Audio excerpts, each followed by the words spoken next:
In this week's Able and Cole box we had a delicious looking red cabbage, and today I'm going to share one of our favourite recipes with you. It's a kind of slow baked oven recipe that's a little bit sweet, a little bit savoury, and it uses one of these. Excuse me, here's the ingredients here. I've already chopped some of it. Fabulous, aren't they? It's just work of art, red cabbages. I absolutely love them. So this is probably the equivalent of, oh I don't know, say half a small red cabbage, which I've chopped sort of fairly finely. You don't need to be too exact on this. So we're going to put all this lovely purple cabbage into our bowl over here. This is a really easy recipe to do. I've also got on the board half a small onion, which again I've just chopped finely. You don't need to be too exact. You can dice it, you can grate it, you can do whatever's easier for you. Put that in as well. And then here, that's just one clove of garlic. It's a large clove because we like garlic in this house. Roughly chopped it. Again, you can crush it, you can grate it, do whatever you want with that. Put that in the bowl too. You can also add a finely sliced apple. That's really nice to do, either a cooking one or a sort of sharp eating one. So you pop those into your bowl, and then we're just going to add a few other ingredients. And that is 3 dessert spoons of water.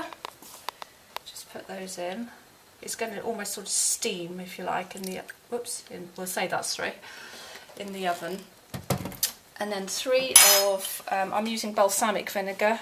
You can use balsamic or cider vinegar or rice vinegar, whatever sort of vinegar you like.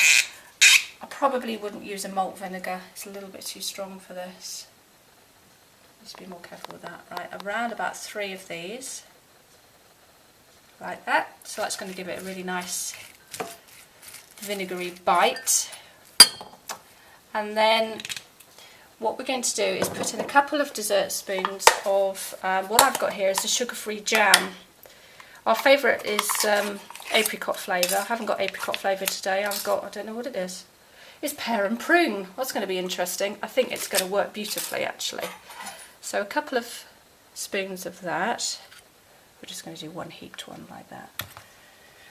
And that will give it a lovely sort of sweet taste as that jam melts in the oven. And then I'm going to put some cinnamon and nutmeg in, probably 1/4 to 1/2 teaspoon. You can do as little or as much as you like. We kind of like the taste, so I'm going to put a fair amount in there. But you can, really use any herbs and spices you like. In the summer, it's nice to use ones like sort of thyme and oregano. And then finally, we use butter. You can use oil if you don't want to use dairy. And butter's our secret ingredient to everything, I have to admit. What do we reckon that is? A little bit more. We always like butter. A bit French with our cooking. A couple of teaspoons butter. That's it. That's all you do. Mix everything together. We're going to cover that loosely, either with foil or if there's a lid. We've got a lid for this one. And then it's going to go in a really low oven, about 150 degrees for a couple of hours. Turn it a couple of times during cooking. What I tend to do is just put it in on a Sunday, right in the bottom of the oven so it stays a bit cooler. And you'll see in the photo underneath what it looks like when it's cooked, and it's really lovely.